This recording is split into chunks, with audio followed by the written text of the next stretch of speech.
There are regions in our world that are seeing more and more authoritarian governments going after activists, members of the media, and even political people in the political opposition.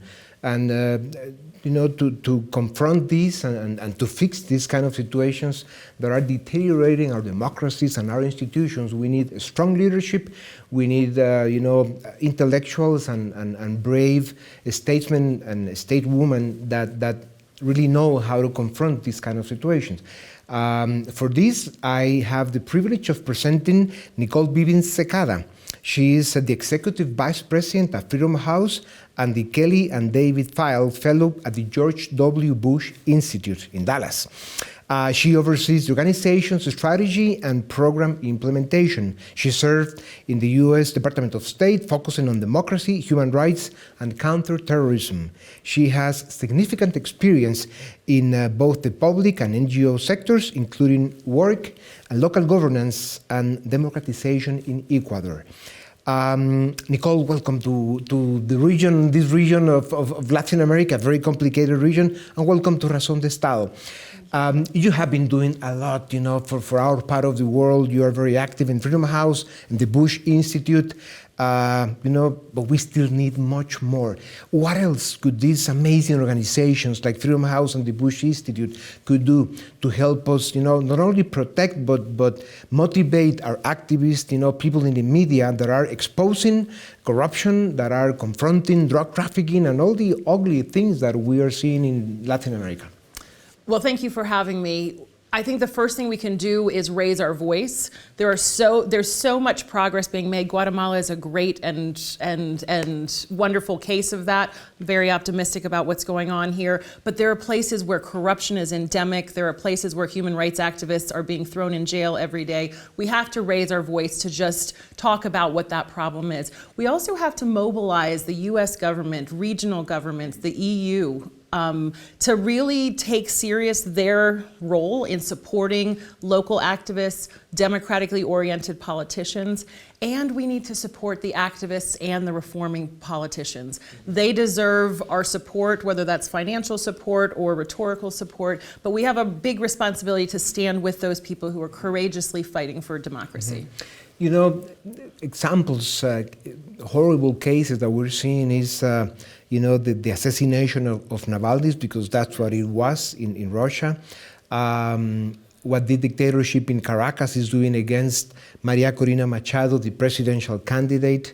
The editor of one of the most important newspapers in Guatemala, Jose Ruben Zamora, is still in jail. And there are so many other cases of authoritarian and extremely corrupt governments going after these kind of people. How can we help them? Yeah, I will say the trends you're talking about are very serious, and we see them in every country. Dictators are not unique. They are putting people in jail. They are silencing them. They're using what they consider to be laws to try and silence or pressure people to leave their countries, to flee, or to silence themselves. What we need to do in the international community, and certainly organizations like Freedom House and the Bush Institute, we have to call out that behavior and to say we will only recognize elections. We will only recognize leaders if they come to power democratically. We can't normalize people being thrown in jail and in many cases being murdered.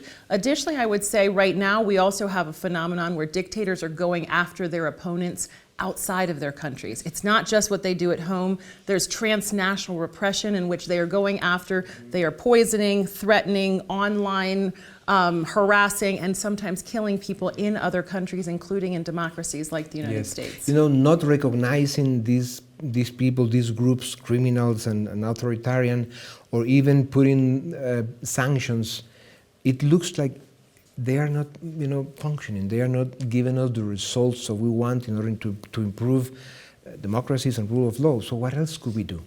We have to implement the sanctions. Quite often countries are putting sanctions on, but they're letting loopholes and letting people get around the sanctions. I think we need to be true to our word. Once a sanction is there, we need to do everything to ensure that it's implemented fully. Okay. Navalny's case in Russia, it's a grave situation because the level of impunity which with not only Putin but these other people in Latin America, these authoritarian, corrupt, presidents or former presidents, they do whatever they want, and there must be a way to stop them. Mm-hmm. We have to find what their source of funding is. So many of them are being supported by other dictators or being supported by narco traffickers or by criminal gangs. There are ways to choke off those forms of financial support. We also have to realize that we should have relations between democratic governments and other democratic governments. There are presidents like President Arevalo and others who have fought really hard to be elected by their people and are representing their people. We can't treat leaders who have gone through that process and are representing people the same as someone who came to power through corruption and fraud and force. And so what we have to say is, let's not welcome those people yes. and treat them like heads of states in the exact same way.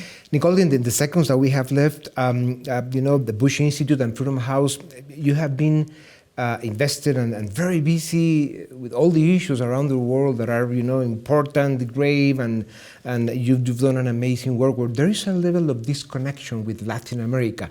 What can we expect from Freedom House and the Bush Institute to this part of the world in the near future?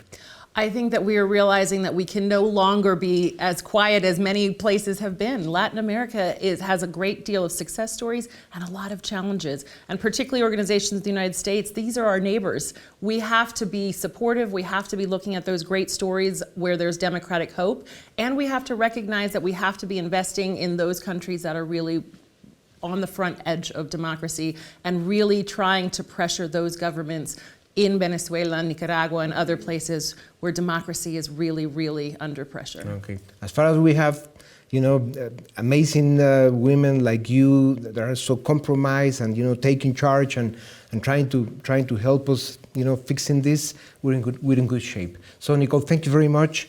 Let's stay in touch and hoping to see you soon. Thank you. Thank you. See you next time. This is Razón de Estado.